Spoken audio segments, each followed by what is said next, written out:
In this video, we are learning all about inking dice. So I'm going to glove up and show you the ropes. Now these are all of the different types of paints I use. I have this massive set of matte acrylic paint. It was a big set at Michael's, and I didn't realize it was matte when I bought it, but that's okay. It worked in my favor. It's numbered there, as you see I tapped for a reason. I'll talk about that in another video, but these matte paints are really actually quite nice. The only problem is that even though they're fast drying, they are water-based. And it does say there, you can see intermixable paint, so that means that you can mix it in with other mediums. That's the word I'm looking for. More on that in a second. But these are really great sets of paints. But because they are washable, that means if I clean my dice afterwards in soap and water, I risk scrubbing out the ink I just did, which comes into play these guys here. So I have a matte version and I have a gloss version, and these are just acrylic mediums that are top coats, or you can mix it right into the paint. I prefer to just top coat it in these, which creates an extra step, but it's 100% certain that they're sealed. So I can keep the matte paints matte, or I can gloss them. I can also use the matte varnish on these metal and iridescent for a really cool, like dull weathered kind of metallic look. It's very interesting. So I can of course give them an extra coat of gloss, which I usually do just to give them an extra layer of protection, because why not, right? Um, and even though they're gloss on their own, I still like to do that. So I can gloss it, I can matte it, I can leave them as they are and do it in one step. I have options. And since those bottles are way too big, I have these little itty bitty needle point bottles here, and they dispense a really thin line. Let me just show you a big zoop. Quite thin, easy to dispense. I can just squirt a little into the numbers and paint it on. I also have one for white paint because I use a lot of white paint as like a base, which more on that in a few minutes. This is the brush that I use, just a standard brush. It's not too big, not too small. And then I use this silicone brush to swipe, as I demonstrated on my finger there. Here's a better look at it. So I will paint the numbers in, and if you've never inked dice before and that's why you're watching this, I try to paint the actual number instead of just slap it all over, because that can create air bubbles which get caught in there. And then I swipe with my silicone brush as I showed you. It's best to have a wet paper towel handy, or an old towel, rag, whatever you like, to swipe the silicone brush on to keep it clean. And then of course you need some water. My water is gross. Ignore that. And you can use that to clean your brush. You can wet the silicone brush. Lots of reasons to have a tub of water. So these dice we're going to ink with, I think, a blue. And they're very crystal clear. There's only, oh my gosh, not cellophane, mylar inside. And I think I tinted the resin just a little bit. So we're going to use this iridescent blue turquoisey color. If the camera will focus, you can see what it says. There we go. Aqua. That's the word. Aqua paint to ink them. And in the light, it has this kind of like blue green, oh, beautiful, like chameleon shift to it. So that's what we're going to use. And I generally tend not to use any kind of a palette when I paint. I just shake up the bottle here and let the paint collect in the lid. And then I just screw the lid off, and I have enough paint to do almost an entire set. And if I run out because I'm being extra sloppy with how much paint I'm using, I just put the cap back on, shake it, and reload. So I just put a little paint on the brush, paint it into the number, and once I'm certain I've gotten all the nooks and crannies, swipe. There we go. And now this silicone brush cleans it almost 100%, but not 100%. So there still is an extra cleaning step at the end. It's just not as tedious. You can also see here I'm swiping the paint back into the bottle. And I think that I will demonstrate this a little bit more. I'm focused on the dye here. I want you to see what I'm doing with the paint. See, I'm just painting into the number and doing my best to keep it in the number. So once I'm done, I can just clean off that extra with my silicone brush and wipe it back into the bottle to save paint. I leave one face undone, usually the lowest face last, so that when I'm painting the whole set, I know what step I'm on as far as completing the inking process.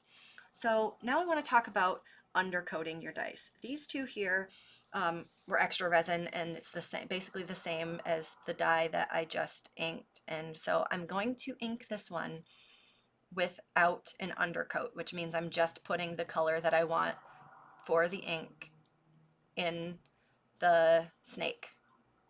These are my fate dice. I use heads and tails and blanks instead of pluses and minuses. And so it's pretty standard, pretty dice. But when put side by side, you can see how that crystal clearness of a colorlessness, I will say, rather than color, the dye is now very bluish, and the color is refracting, bouncing around inside that dye, and essentially tinting the resin. So I'm going to let that dry and we'll clean it off, and I'll use that to show you how to de-ink dice. But this one I'm going to undercoat in white. Now this white will protect the current coloring that we see inside the dye. Instead of tinting the whole dye blue, it'll now remain as colorless looking as it is now. Now this one here, I'm not going to undercoat because it's purple and I'm using a lighter purple ink. And this is how I actually end up with a lot of monochromatic dice. If you browse my website, you'll notice that a lot of dice have a very one color look to them. So they'll have like this one, purple dice with purple ink, and that's because I undercoated it in a purple, or but in this case purple, and then once that undercoat dried, I looked at it and thought, you know, actually that looks pretty cool. I kind of like it just the way it is. I'm not gonna give it a real ink color. The undercoat is now the ink color. So this one I decided that I didn't want to undercoat it, that the purple is going to enhance the purple, but doing it in a lighter purple also creates contrast and a really interesting two-tone but monochromatic look at the same time. So I'm just inking it in the lighter purple and doing so you can see what the inking process looks like if you've never inked dice before. And if you have and you're just looking to get better, then I hope that this helps for you to see how I do it. And so the other thing too with this is that the point is really useful for popping any bubbles if you catch them in there. And you can actually load paint into the numbers with that silicone brush if you start swiping off a whole bunch instead of putting it back in the bottle, and being miserly with your paint like I am. You can use it on the next face and kind of swipe it in, and the numbers will catch some of that off of there so that it's going to a good home, shall we say. So now this is the undercoated die. I have inked that one twice, first with white and second with the turquoise color that I want to finish it. So now let me put these on a white background so you can see them and look at the difference in the color that you see through these. It's really astounding the difference undercoating makes, and it is so underrated. I feel like it's the biggest secret in inking dice that no one is talking about. Just look how blue, and not to say that the blue is wrong. If that's what you want, this is how you would achieve it. But it's important to know that the ink color you're putting on your die is going to change the look. And if you want to preserve the look, this is how you do it. So now I have one that's undercoated with the white and the turquoise or the teal aqua, and one that is just aqua. And so I'm going to have to de-ink that one and give it the undercoat and then the final ink color and probably a gloss coat because I'm extra. So now undercoating with a dye like this is not as important because it's semi-opaque.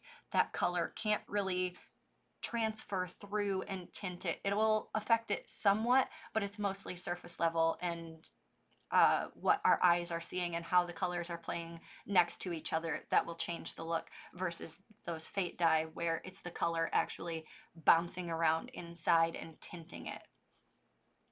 So that being said, let's move on to the final gloss coat here. So this is how I do it. I just squirt it in and kind of let it settle around in there. I lately have actually been just squirting a little bit in the top of the number and then spreading it with a brush so I use a little bit less and it dries faster because I'm not the most patient dice maker in the world and I really just don't want to wait. So rather than filling the whole dice cavities, and this video honestly is like a whole year and a half old, like that's how much I hate editing. Um, Oh, side note, see, that was a perfect example of how you can spread the ink around in using the silicone brush. Um, but yes, to finish that train of thought, I hate editing and I avoid it for as long as possible. And so these dice are super old. I have since sold off all of this purple style of dice. It was a very old master. The numbers were deep. They were not crisp. There was some minor Z stretching on a couple of the shapes and just not my best work, honestly, as far as printing masters goes. So I have discontinued all of that style. I do have some somewhere. I haven't decided what to do with them yet, but that's a story for another day. But this is how I clear coat them. Yeah.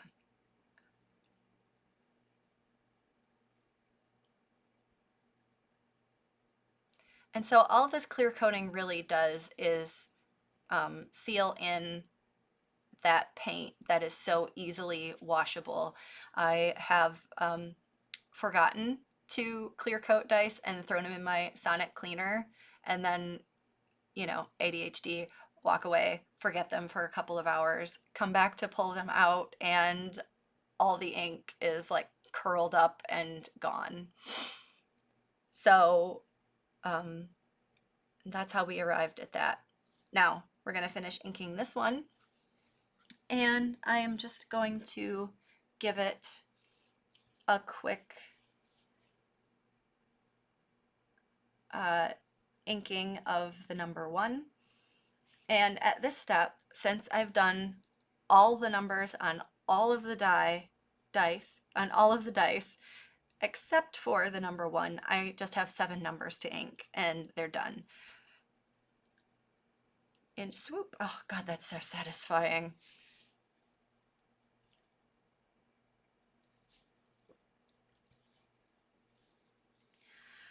And so now this is a fully inked die, and then I can come back later and clear coat this.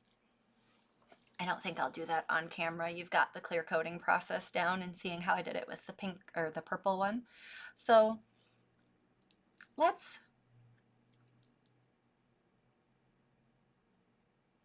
take a look at the final product.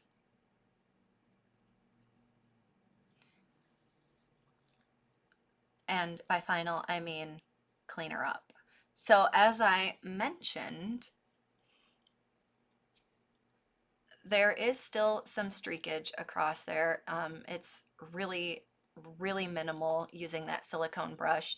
I find using the silicone brush leaves more of the paint in the numbers versus swiping it across a napkin, which is what you'll see most people doing, or they just swipe with their thumb. I find that my thumb and the napkin method both like drag a lot of paint out of the numbers, especially if you have shallow numbers. So I much prefer this silicone brush to that. And then I'm just using, the gray cloth is a piece of an old t-shirt that I cut off. And this is an old sock. It's great for cleaning and polishing dice up. It's nice soft fibers and voila, so shiny. So very pretty. I should make another set like this. Oh, beautiful. So this D4 is now done, and I can nitpick polish, which is probably what I'm doing here, just cleaning those other end points, the non-numbered faces. That's what we'll call it. And you can see just how clean she is. And I will even sometimes just like stick my hand right up in the sock there and wear it like a mitten. And so these, now I need to clean the clear off of the faces, and there's probably some purple on there as well. I just leave that and clean it all at the same time. I have made the mistake of not cleaning dice right away. The longer you leave that clear varnish on the die, the harder it is to get off, if not impossible. I still have a set in my tray that I kept for myself, and I didn't clean them right away. And so when I sat down to clean them, it was so hard to get off that I just said, forget it. And they are still not cleaned because I could not get it off. I could probably sand it off, but you know, like then it's resand and polish. So I'm not going to do that. I'll just use them as is because it's just me. So it's really just a scrubbing party at this point to make sure that that face is smooth and that all the clear varnish paint is removed. It can be tricky and sometimes it's hard to tell, and I don't catch it until I'm shooting photos for loading them up for sale on the website. And then I can see when I'm zoomed in like times 100 with my camera that I've missed some. And then I have to go back and clean it all off. So it's a step that you definitely want to take in making sure that your dice are clean and not just relying on that initial swipe, whether you get a silicone brush, you use your finger, you use a napkin, or however. And you can see that 8 there. I still didn't get it all off of the 8. And I happen to know where that die is, so I might go check it. And then we're just gonna ink the rest of this set here so you can see what it looks like 100% done. And I wanted to also show you with this one the napkin method. So if you want to use the napkin method, I find it extraordinarily messy and just like, yes, unreliable. The napkins rip. You can use the white like home paper towels that was right next to it, but the brown one that I was actually rubbing on is like a McDonald's fast food type napkin. I collect them, so I can utilize them for that exact function. And because they're so thin and like cheap, they don't have a lot of like cushion to them, and so they're very flat and easy to rub the face of the die across. So like go to McDonald's, get a soda, an ice cream or something, and just collect a bunch of napkins and run. So this is the de-inking process. I have just put straight acetone in there, and I'm agitating the paint with the acetone to get it out of all the crevices. I started with a toothpick, or not a toothpick, sorry, a Q-tip, with a pointy Q-tip that I use for my nails. I'm also a nail art enthusiast, so um, a lot of tools actually cross over, fun fact, from nail art to dice making. And if you want a video on that, actually let me know and I will do a video on all the nail art tools that I use for dice making. So here I'm just using an old kid's toothbrush that I've got and the Q-tip, and that is a very stiff paintbrush. So I've got a softer long bristled brush and a very stiff brush, and I'm just going to show you those right now. Focus. Here it is. So these nubby brushes are great for getting into the numbers. They were real like horsehair brushes, I think, and moths ate the bristles, which is not a thing I knew could happen. So now they're just these little nubs, but now that they're the nubs, they're actually perfect for getting into all of the numbers when I need them and for de-inking or sometimes helping with inking depending on what I'm doing. And then this brush is like a stiff nylon bristle, so it's great for scrubbing things out of numbers, and that's what I was using. I also have this soft one, and or maybe this is what I was using. I don't remember. It's been like a year and a half. Um, but you can see the difference here between how stiff that white one was versus the brown bristles on that. They just would bend and fold. So it's not about using a long bristled brush. It's about having stiff bristles to do the scrubbing action. If you have like an old sonic toothbrush, or even one of those electric toothbrushes where the head rotates, sometimes those work really well. I have used them. I don't use them often. I tend to use those more for cleaning when I'm all done and I've put them in the sonic cleaner and I'm making sure all the like the polish and gunk is all off the surface. They're just a quick wipe with that and it's great. But in this case, it might work really well. I'm not really sure actually. I haven't used it much for this. I tend to just do it manually because it's reliable. So now he's all clear, back to his previous state, and we'll just give him that undercoat of white and some aqua ink, and he'll be all set. Ta-da!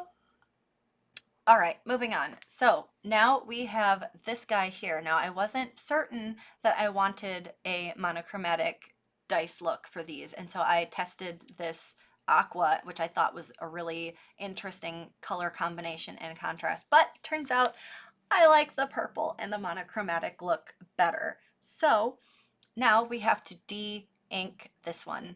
And so I've just put some acetone in there and I'm just letting it sit for a minute. And now we scrub, and see there's that little nubby of a brush coming in handy. And I am so sorry I am off screen or partially off screen. Ah, there I caught my mistake. Good me. All right, so we're just re-wetting and scrub-a-dub-dubbing in all these little crevasses. And the toothbrush coming in clutch now in those super deep cavities. Another flaw of that set of masters. My stars were so deep. So now he's all cleaned out and I can give him proper purple ink just like the rest of his set.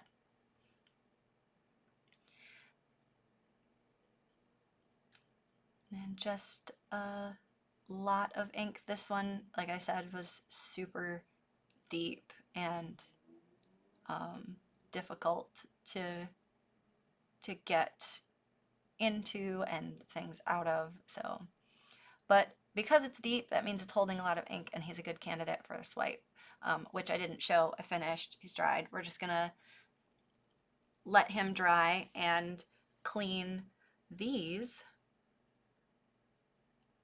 of their purple ink swipes. And just doing that up close and a little slower so you can see. It's just a scrub-a-dub-dub.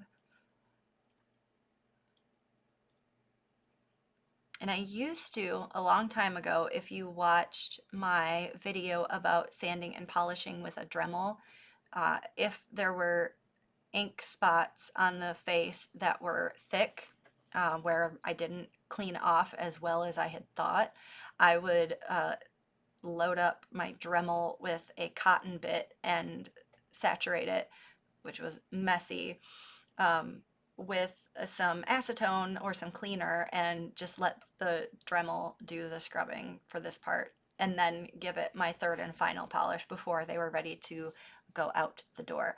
But I don't do that anymore.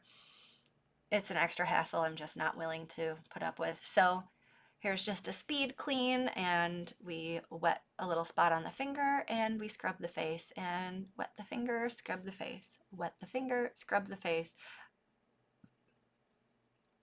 Oh, missed one. I didn't ink that one at all. So that one will have to dry and I'll go back and fix it. And wet the finger, scrub the face, wet the finger, scrub the face. And that's the thing about dice making. It's a lot of repetitive work, but so worth it when we're creating these beautiful, sparkly little treasures. At least I think so. And I hope you think so too. Otherwise, you probably wouldn't be watching with me here. So that's this set. Ta-da! Oh, there we go. Ta-da! Minus that D12 that I missed the number 1 on.